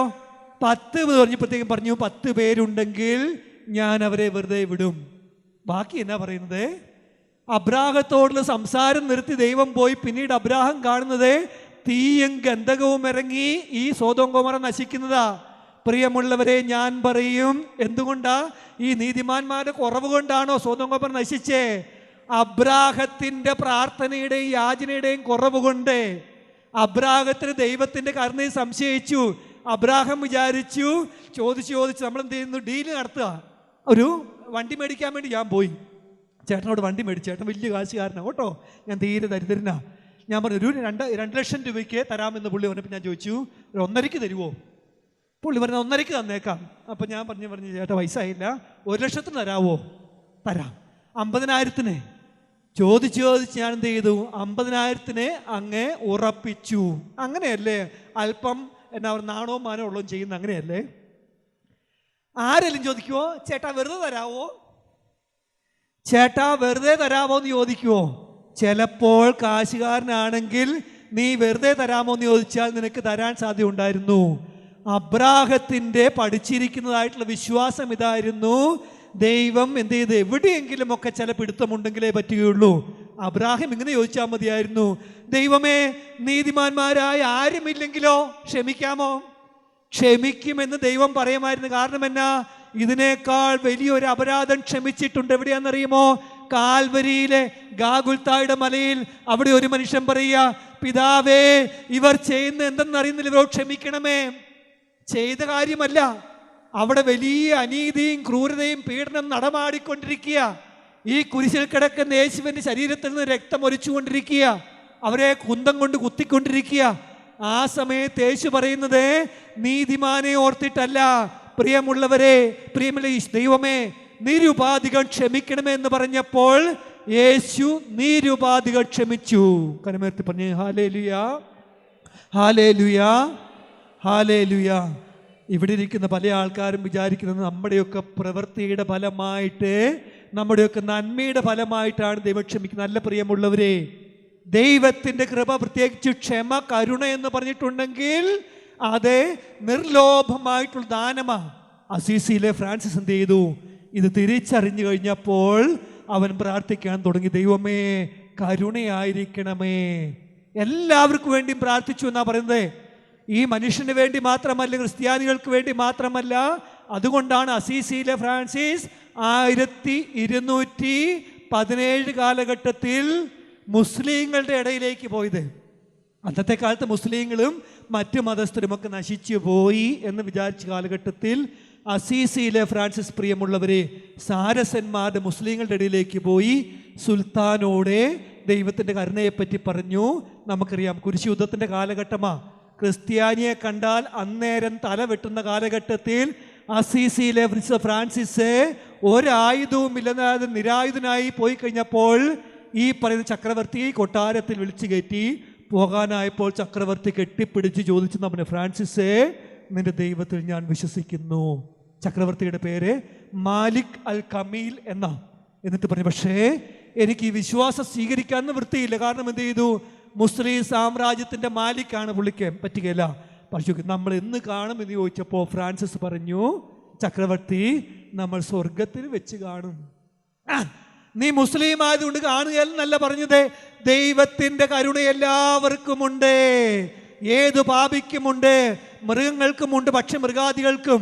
എല്ലാവരെയും ക്രിസ്തുവിൽ അനുരഞ്ജിപ്പിക്കുന്നവനായിട്ട് അസീസിയിലെ വിശുദ്ധ ഫ്രാൻസിസ് മാറി.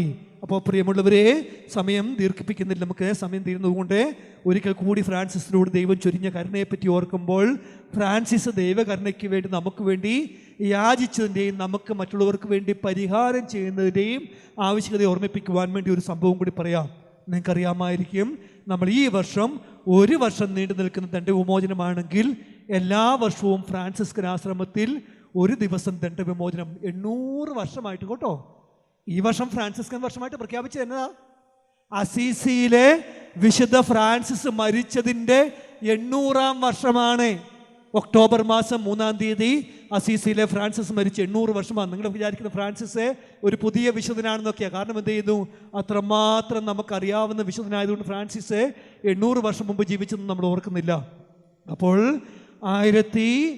1216 ഒരു ദിവസം അസീസിയിലെ പോർച്ചുഗൽ എന്ന് പറയുന്ന മാലാഖമാരുടെ രാജ്ഞിയുടെ പള്ളി, ഏറ്റവും കൂടിയാൽ ഇത്രയും കാണും, ഇപ്പോഴും ഉണ്ട് കേട്ടോ, അവിടെ കിടന്ന ഫ്രാൻസിസ് മരിച്ചത്. ചെറിയ ഇടിഞ്ഞു പൊളിഞ്ഞ പള്ളിയായിരുന്നു. ഈ പള്ളിയിൽ വെച്ച് രാത്രി മുഴുവൻ മുനിഞ്ഞു കത്തുന്ന ദീപത്തിൻ്റെ മുമ്പിൽ അസീസിയിലെ ഫ്രാൻസിസ് മുട്ടിൽമേൽ നിന്നുകൊണ്ട് ലോകത്തിൻ്റെ ക്ഷമയ്ക്ക് വേണ്ടി പ്രാർത്ഥിച്ചു കൊണ്ടിരിക്കുമ്പോൾ ആ പള്ളിയുടെ പ്രത്യേകത എന്നറിയുമോ? ചില ദിവസം രാത്രിയിൽ മാലാഖമാരുടെ പാട്ട് കേൾക്കുമായിരുന്നു എന്നാണ് പറയുന്നത്. ഒഴിഞ്ഞ പള്ളി, ആരുമില്ലാത്ത പള്ളിയായിരുന്നു. ഇടയ്ക്ക് മാലാഖമാരുടെ രാജ്ഞിയായ പരിശുദ്ധ മറിയത്തിൻ്റെ പള്ളിയിൽ ഇടയ്ക്ക് ദേവസംഗീതം മുഴങ്ങുമായിരുന്നു. അത് പാരമ്പര്യം പറയുന്നതാണ്. അപ്പോൾ ഫ്രാൻസിസ് നിർവൃതിയിൽ ലയിച്ചു കൊണ്ടിരിക്കുമ്പോൾ പെട്ടെന്ന് മാലാഖമാരുടെ അകമ്പടിയോടുകൂടി ഈശോയും മാതാവും പ്രത്യക്ഷപ്പെട്ട് ചോദിച്ചു, ഫ്രാൻസിസേ, നിന്നിൽ പ്രസാദിച്ചിരിക്കുന്ന നിനക്ക് എന്നാ വേണ്ടേ? നമ്മളാണെങ്കിൽ വലിയൊരു ലിസ്റ്റൊക്കെ അവതരിപ്പിക്കാൻ വേണ്ടി നമ്മുടെ കയ്യിലുണ്ടല്ലോ അല്ലേ. ഇപ്പം ലോട്ടറി അടിച്ചാൽ എന്നാ വേണ്ടത്? ഇപ്പം സപ്പോസ് ലോട്ടറി അടിച്ചിട്ടുണ്ടെങ്കിൽ മേടിക്കാനുള്ള കുറേ കാര്യത്തിൻ്റെ ഒക്കെ പേര് ഉണ്ടല്ലോ അല്ലേ. ഇതുപോലെ നമുക്ക് ഭൗതികമായിട്ടുള്ള ഒത്തിരി കാര്യങ്ങൾ. അസീസിയിലെ ഫ്രാൻസിനോട് ചോദിച്ചപ്പോൾ ഫ്രാൻസിസ് പറഞ്ഞ കാര്യം ഇതാണ്: ദൈവമേ, ആത്മാക്കളുടെ രക്ഷയ്ക്ക് വേണ്ടിയിട്ട് ഈ ചെറിയ ദേവാലയത്തിൽ വന്ന് പ്രാർത്ഥിക്കുന്നവരെ അവർ രക്ഷപ്പെടുവാൻ വേണ്ടി, ആത്മനാശം വരാതിരിക്കുവാൻ വേണ്ടി ഇടവരുത്തണമെന്ന് പറഞ്ഞപ്പോൾ ഈശോ പ്രസാദിച്ച് പറഞ്ഞു, എൻ്റെ ദാസനായിട്ടുള്ള മാർപ്പാപ്പ തിരുമേനിയോട് ചോദിക്കാൻ വേണ്ടി പറഞ്ഞു. മാർപ്പാപ്പ അവിടെ തൊട്ടടുത്ത് പെറൂജിയയിൽ അന്ന് ക്യാമ്പ് അടിച്ചിട്ടുണ്ടായിരുന്നു. അപ്പോൾ നിന്നറിയുമോ, അദ്ദേഹം മാർപ്പാപ്പയുടെ മുമ്പിലേക്ക് ചെന്നപ്പോൾ മാർപ്പാപ്പ പറഞ്ഞു പറ്റുകയില്ല. കാരണം എന്നാ, അന്നത്തെ കാലത്ത് ദണ്ഡവിമോചനം കൊടുക്കുന്നത് യുദ്ധത്തിന് പോകുന്ന ആൾക്കാർക്കും സഭയിലേക്ക് വലിയ സംഭാവന നൽകുന്നവർക്ക് കൊടുക്കുകയുള്ളൂ. ഇവിടെ ചെറിയ പള്ളിയിൽ വന്ന് പ്രാർത്ഥിക്കുന്നവർക്ക് ദണ്ഡവിമോചനം കിട്ടിയാൽ പിന്നെ ആരിലൊക്കെ യുദ്ധത്തിന് പോവുമോ, കുരിശുയുദ്ധത്തിന് പോകുമോ, സംഭാവന കൊടുക്കുമോ? അപ്പോൾ മാർപ്പാപ്പ പറഞ്ഞപ്പോൾ ഫ്രാൻസിസ് പറഞ്ഞു, ഈശോ എനിക്ക് അനുവദിച്ചു തന്ന കാര്യമാണ്, ഈശോയുടെ വികാരിയായിട്ട് അങ്ങേക്ക് നിഷേധിക്കാൻ വേണ്ടി പറ്റുകയല്ല. അപ്പോൾ ഈ പറഞ്ഞ മാർപ്പാപ്പ ചോദിച്ചു എന്നാ പറയുന്നത്, ഗ്രിഗോറിയസ് മാർപ്പാപ്പയാണ് ചോദിച്ചത്, എത്ര നാളത്തേക്ക്, എത്ര ദിവസത്തേക്ക് എന്ന് ചോദിച്ചപ്പോൾ പറഞ്ഞു, മാർപ്പാപ്പ തിരുമേനി, ദിവസത്തിൻ്റെ കണക്കല്ല ഞാൻ ചോദിക്കുന്നത്, ആത്മാക്കളുടെ കണക്കാണ് ഞാൻ ചോദിക്കുന്നതെന്ന് മാർപ്പാപ്പയുടെ മുമ്പിൽ വെച്ച് നെഞ്ചുയർത്തി പറഞ്ഞപ്പോൾ മാർപ്പാപ്പ പുഞ്ചിരിച്ചുകൊണ്ട് പറഞ്ഞു, ആയിക്കോട്ടെ, ലോകാവസാനം വരെ ഞാൻ അംഗീകരിച്ചിരിക്കുന്നു. അതുകൊണ്ടാ പ്രിയമുള്ളവരെ, എല്ലാ വർഷവും ഓഗസ്റ്റ് മാസം 2-ാം തീയതി നമ്മുടെ പോർച്ചുഗൽ ദണ്ഡവിമോചനം എന്ന് പറയുന്ന പറഞ്ഞ ഒറ്റ ദിവസം എല്ലാ വർഷവും 800 വർഷമായിട്ട് ലഭിച്ചുകൊണ്ടിരിക്കുക. അപ്പോൾ പ്രിയമുള്ള സഹോദരി സഹോദരന്മാരെ, നമുക്ക് അസീസിയിലെ വിശുദ്ധ ഫ്രാൻസിസിനെ പറ്റി പറഞ്ഞാലേ കടല് പോലെ. കാരണം എന്ത് ചെയ്യുന്നു, അദ്ദേഹത്തെ വിളിക്കുന്ന പേരെന്നാ, 2-ാം ക്രിസ്തു. എൻ്റെ വലിയൊരു ആഗ്രഹമാണ് എന്നെ 3-ാം ക്രിസ്തു എന്ന് വിളിക്കണം. നമ്മുടെ നടന്നു പോകുമ്പോൾ എന്നെ വേണമെന്ന് കളിയാക്കി വിളിച്ചോ കേട്ടോ. 800 വർഷമായി ഫ്രാൻസിസ് മരിച്ചിട്ട് നമുക്കറിയാം മഹാവിശുദ്ധന്മാർ വന്നു. ഇതുവരെയും സഭ 3-ാം ക്രിസ്തു എന്ന് ആരെയും വിളിച്ചിട്ടുണ്ടോ? ഇല്ല പ്രിയമുള്ള. അപ്പോൾ എന്ത് ചെയ്യുന്നു, യേശു ക്രിസ്തുവിൻ്റെ സുവിശേഷത്തിൻ്റെ വൈറസിനെ യേശു ക്രിസ്തു ഗലീലിയയിലൂടെ സഞ്ചരിച്ചപ്പോൾ എത്രമാത്രം ഗൗരവതരമായി കൊടുത്തോ അതേപോലെ 13-ാം നൂറ്റാണ്ടിൽ കൊടുത്ത വ്യക്തി അതിനുശേഷമുള്ള യുഗങ്ങൾ മുഴുവൻ അവനെ പറ്റിയുള്ള വെറും ഓർമ്മ പോലും സഭയെ പ്രോജ്വലിപ്പിക്കുന്ന ഒരു കാലഘട്ടത്തിൽ പ്രിയമുള്ളവരെ ഫ്രാൻസിസ് 2-ാം ക്രിസ്തുവായിട്ട് എന്ന് നിലനിൽക്കുക തന്നെ ചെയ്യും. നമുക്കറിയാം ഫ്രാൻസിസ് ചെയ്തൊരൊറ്റ കാര്യമേ ഉള്ളൂ. നമ്മുടെ ബഹുമാനപ്പെട്ട സേവരച്ചൻ ക്രിസ്ത്യച്ചൻ പറഞ്ഞതുപോലെ അവന് ക്രിസ്തുവിൻ്റെ സുവിശേഷത്തിന് മജ്ജയും മാംസവും വെച്ചു കൊടുത്തു. ഞാൻ പണ്ട് പറഞ്ഞു കേട്ടൊരു ചരിത്രമുണ്ട്. നമ്മുടെ ഈജിപ്തിലെ മമ്മി എന്ന് പറഞ്ഞാൽ അറിയുമോ? ഈ മമ്മി അല്ലേ കേട്ടോ. പിരമിഡിൻ്റെ അകത്തുള്ള മമ്മിമാരെ വെച്ച് കഴിയുമ്പോൾ അവരുടെ വിശ്വാസം അനുസരിച്ച് എന്ത് ചെയ്യുന്നറിയുമോ, ഒരു മനുഷ്യനെ നിത്യകാലത്തേക്ക് പാരത്രിക ജീവിതത്തിലുള്ള സാധനങ്ങളൂടെ കൂടി വെക്കും. സ്വർണവും വെള്ളിയും വസ്ത്രങ്ങളും വെള്ളവും വീഞ്ഞും എല്ലാം വെച്ച് കൊടുക്കും അവിടെ. അങ്ങനെ ഈ പറയുന്ന കൂടാരത്തിൽ വലിയ ഈ പറയുന്നതിൽ വെച്ച് കൊടുത്തിട്ടുണ്ട്. അങ്ങനെ നമ്മുടെ ഒരു മമ്മി പൊളിച്ചു കഴിഞ്ഞപ്പോൾ അതിൽ ഒരു ചെറിയൊരു ഭരണി നിറച്ചും ഗോതമ്പിരിക്കുന്നു. തിന്നാൻ വേണ്ടി വെച്ചതായിരിക്കും ആത്മാവിനെ. ഈ ഗോതമ്പ് കണ്ടപ്പോൾ നമ്മുടെ ശാസ്ത്രജ്ഞന്മാർക്ക് ഒരു സംശയം, എടാ 2500 വർഷം മുമ്പേ ഈജിപ്തിലെ ആ മമ്മിയുടെ കൂടെ വെച്ചിരിക്കുന്ന പിരമിഡിൽ വെച്ചിരിക്കുന്ന ഈ ഗോതമ്പ് മുളയ്ക്കുമോ എന്നറിയാൻ വേണ്ടി അന്നത്തെ സാഹചര്യത്തിൽ പ്രത്യേകമായിട്ട് ഒരു പരിസ്ഥിതിയിൽ അവർ പരീക്ഷണശാലയിൽ ഇത് വിതച്ചപ്പോൾ ഇതിൻ്റെ അനന്തരഫലം എന്നായിരുന്നു? ഗോതമ്പ് മുളച്ചു. 2500 വർഷമായിട്ട് ഡോർമെന്റ് സ്റ്റേജിൽ ഉറങ്ങിയിരുന്ന ഗോതമ്പ് അനുകൂല സാഹചര്യം വന്നപ്പോൾ മുളച്ചു. പ്രിയമുള്ളവരെ, നമ്മുടെ കർത്താവ് യേശു മിശിഹായുടെ സുവിശേഷത്തിന്റെ വൈറസ്, ഈ വൈറസ് എന്ത് ചെയ്തു? നമ്മൾ ലോകത്തിലേക്ക് ഇട്ടു. ഈ വൈറസ് ഒക്കെ കെട്ടുപോയപ്പോൾ അസീസിയിലെ വിശുദ്ധ ഫ്രാൻസിസ് എന്ത് ചെയ്തു? നമ്മുടെ കർത്താവ് യേശു മിശിഹായുടെ സുവിശേഷം, അസീസിയുടെ വിശുദ്ധ ഫ്രാൻസിസിന്റെ ജീവിതത്തിൽ ആരാന്നറിയുമോ പ്രോട്ടഗോണിസ്റ്റ്, നായകൻ മുഴുവൻ കർത്താവ് യേശു മിശിഹാ. ബിജുവച്ചനാണ് എന്നാ പറയും?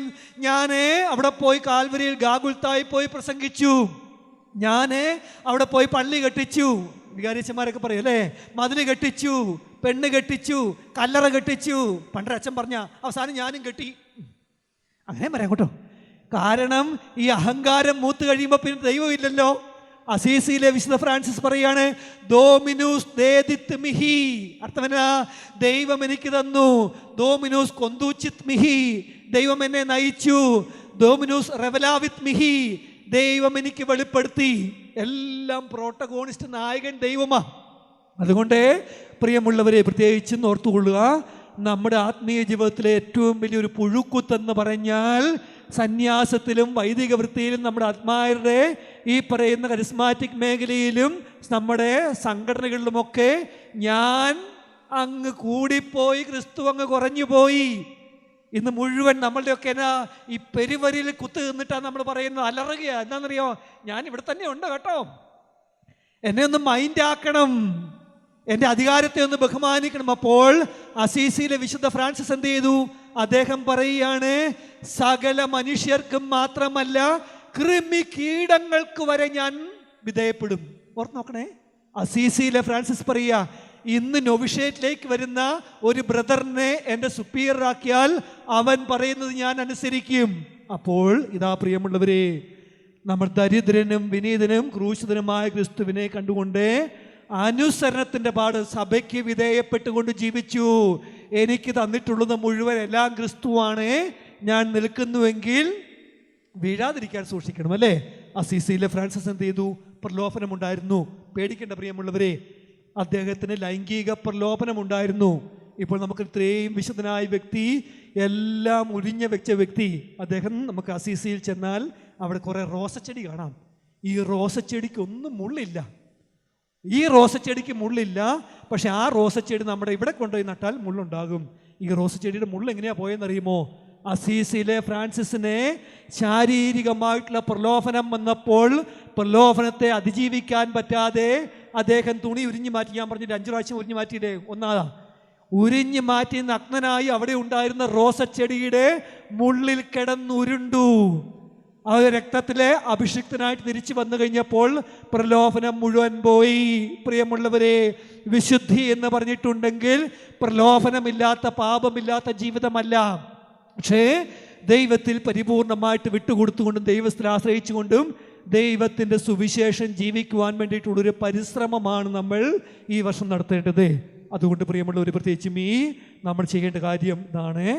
ഒരു സ്വർഗസ്ഥനായ പിതാവേയും, അതെനിക്ക് ഒന്ന് അച്ഛന്മാർ ഔദ്യോഗികമായിട്ട് ചെയ്യും, ഒരു നന്മ നിറഞ്ഞ മറിയമേയും, പിന്നെ ഒരു വിശ്വാസ പ്രമാണവും ചൊല്ലി മാർപ്പാപ്പായുടെ നിയോഗാർത്ഥം പ്രാർത്ഥിക്കുകയും സമാധാനത്തിന് വേണ്ടി പ്രയത്നിക്കുമെന്നും ഒപ്പം തന്നെ ചെറിയ എന്തെങ്കിലുമൊക്കെ ശുശ്രൂഷകളും ഒപ്പം തന്നെ അല്ലെങ്കിൽ ജീവകാരുണ്യ പ്രവർത്തനം ചെയ്യുമെന്ന് നമ്മളെ മനസ്സിൽ തീരുമാനമെടുക്കുകയും ചെയ്തതിന് ശേഷം നമുക്ക് 8 ദിവസത്തിന് മുമ്പോ പിൻപോ കുമ്പസാരിക്കണം കേട്ടോ. ഇന്ന് വേണമെന്നില്ല, 8 ദിവസത്തിനുള്ളിൽ നമ്മൾ കുമ്പസാരിക്കുകയും ചെയ്താൽ ഒരു പൂർണ്ണദണ്ഡ വിമോചനം കിട്ടും.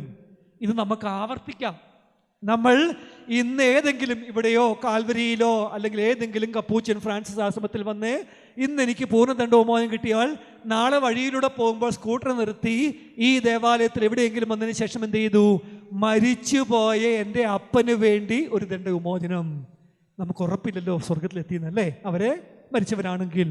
അമ്മയ്ക്ക് വേണ്ടി, പൂർവ്വപിതാക്കന്മാർക്ക് വേണ്ടി, അപ്പോൾ മരിച്ചവർക്ക് വേണ്ടി നിങ്ങൾക്ക് ദണ്ഡവുമോ നേടാൻ വേണ്ടി പറ്റും ഈ വർഷം പ്രിയമുള്ളവർ. അപ്പോൾ നമ്മൾ ചെയ്യേണ്ട കാര്യം വീണ്ടും വീണ്ടും ഫ്രാൻസിസ്കൻ ആശ്രമത്തിലേക്ക് പോയി അല്പം കൂടി നമ്മൾ പ്രാർത്ഥിക്കുക. തീർത്ഥാടനം എന്നാ പറഞ്ഞാൽ അല്പം പോയി വ്യക്തിപരമായിട്ട് പ്രാർത്ഥിച്ച പ്രിയമുള്ളവരെ, നമ്മൾ ചെയ്യേണ്ട കാര്യം അസീസിയിലെ വിശുദ്ധ ഫ്രാൻസിസിൻ്റെ മൂല്യങ്ങളെപ്പറ്റിയും അദ്ദേഹത്തിൻ്റെ ജീവിതത്തെ പറ്റിയും അറിയാൻ വേണ്ടി പിള്ളേരൊക്കെ ഉണ്ടല്ലോ, ചുമ്മാ അടിച്ചു കൊടുത്താൽ മതി.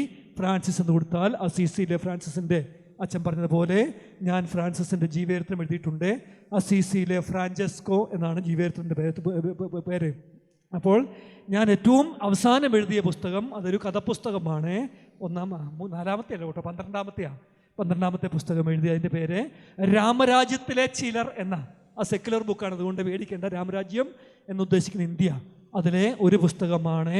അതിൽ ഒരു കഥയുടെ പേരാണ് ഒടുക്കത്തെ സ്വപ്നം, അവസാനത്തെ സ്വപ്നം. അസീസിയിലെ ഫ്രാൻസിസ് മരിക്കാൻ വേണ്ടി കിടക്കുമ്പോൾ തൻ്റെ പഴയകാല യുദ്ധകാലവും എല്ലാം ഓർമ്മ വന്ന് അവസാനം അവൻ തിരിച്ചു വന്നപ്പോഴത്തേക്ക് എന്ത് ചെയ്തു? പെട്ടെന്ന് കുഷ്ഠരോഗിയുമായിട്ട് കണ്ടുമുട്ടലിനെ പറ്റി, കുഷ്ഠരോഗിയെ കണ്ടുമുട്ടുന്നില്ലേ, ചുംബിച്ചു കഴിഞ്ഞപ്പോൾ കുഷ്ഠരോഗി യേശുവായിട്ട് മാറി. ഇത് വെച്ചതിന് ശേഷം ഈ ഫ്രാൻസിസ് ഞെട്ടി ഉണർന്നതിന് ശേഷം പറയുകയാണ്, സഹോദരന്മാരെ, എന്നെ കുഷ്ഠരോഗികളുടെ ഇടയിലേക്ക് കൊണ്ടുപോവുക, അവരുടെ പാദം കഴുകി വെള്ളം കുടിച്ചിട്ട് വേണം എനിക്ക് മരിക്കാൻ. അതിനുശേഷം ഞാൻ മരിക്കുമ്പോൾ എന്നെ നരകക്കുന്നിലേക്ക് കൊണ്ടുപോവുക. അസീസിയിലെ തെമ്മാടികളെയും കുഷ്ഠരോഗികളെയും അടക്കുന്ന സ്ഥലത്തിൻ്റെ പേരായിരുന്നു നരകക്കുന്ന്. ഒരു നല്ല ക്രിസ്ത്യാനിയും പോകാത്ത ഇടമായിരുന്നു. ഈ നരകക്കുന്നിലേക്ക് കൊണ്ടുപോവുക, കുഷ്ഠരോഗികളുടെ ഇടയിൽ എന്നെ അടക്കുക. കാരണം എന്നെ മാനസാന്തരപ്പെടുത്തിയത് സുവിശേഷമല്ല, എന്നെ മാനസാന്തരപ്പെടുത്തിയത് സാണ്ടാമിയോന്റെ കുരിശുരൂപമല്ല, എന്നെ മാനസാന്തരപ്പെടുത്തിയത് പോപ്പ് തിരുമേനിയല്ല, എന്നെ മാനസാന്തരപ്പെടുത്തിയത് പാവപ്പെട്ട പഴുത്തൊലിക്കുന്ന ഒരു കുഷ്ഠരോഗി. അതുകൊണ്ടാണ് മരിക്കാനായപ്പോൾ ഫ്രാൻസിസ് എഴുതി വച്ചിരിക്കുക, ഫ്രാൻസിസ് സഹോദരനായി എനിക്ക് ദൈവം പരിഹാരത്തിൻ്റെ ജീവിതം ആരംഭിക്കാൻ ഇപ്രകാരം കൃപ നൽകി. ഞാൻ ലോകത്തിലായിരിക്കുമ്പോൾ കുഷ്ഠരോഗികളെ കാണുന്ന എനിക്ക് കയ്പായിരുന്നു. ദൈവം എന്നെ അവരുടെ ഇടയിലേക്ക് നയിച്ചു. ഞാൻ അവരോട് കരുണ കാണിച്ചു. നീ ശ്രദ്ധിക്കണേ, അപ്പോൾ മുതൽ മധുരമായതെല്ലാം എനിക്ക് കയ്പായും കയ്പായത് മുഴുവൻ മധുരമായും മാറി. കരമുയർത്തി പറഞ്ഞേ ഹല്ലേലൂയാ, ഹല്ലേലൂയാ, ഹല്ലേലൂയാ. പ്രിയമുള്ളവരെ, നിങ്ങൾക്കും മധുരമായത് ഈ ലോകത്തോടുള്ള ആസക്തികളും ജഡികതയും എല്ലാം നാളെ മുതൽ, ഇന്ന് മുതൽ കയ്പായിട്ട് മാറണം. ഈ ലോകത്തിൽ നമുക്ക് കയ്പായത് കുർബാനയും കുമ്പസാരവും ആത്മീയതയും ശുശ്രൂഷയും പാവപ്പെട്ടവരോടുള്ള സ്നേഹവും എല്ലാം മധുരമായിട്ട് മാറണം. അതുകൊണ്ട് പ്രത്യേകിച്ചും നമ്മുടെ മാർപ്പാപ്പ പറയുക, ഈ വർഷത്തെ ആഘോഷം എന്ത് ചെയ്യുന്നു? പ്രൗഢഗംഭീരമായ ആഘോഷമല്ല. എന്നാ പ്രൗഢഗംഭീരമായ ആഘോഷം? തൃശ്ശൂരുകാരോട് ഞാൻ പറയണ്ടല്ലോ, പടക്കം പൊട്ടിച്ച് ബാൻഡ് കൊട്ടി അത്യുന്നതങ്ങൾ ദൈവത്തിന് വെടിയും പുകയും മനുഷ്യന് ഭൂമിയിൽ തീനും കുടിയും. ഇതാണ് പ്രൗഢഗംഭീരമല്ല, അർത്ഥവത്തായ ആഘോഷം. എന്താ പറഞ്ഞേ? ഇമിറ്റേഷൻ. ഫ്രാൻസിസിനെ നമ്മൾ അനുകരിക്കുവാൻ വേണ്ടി തയ്യാറാകുക. അതുകൊണ്ട് പ്രിയമുള്ളവരെ, ഫ്രാൻസിസ് ക്രിസ്തുവിനെ അനുകരിച്ചു.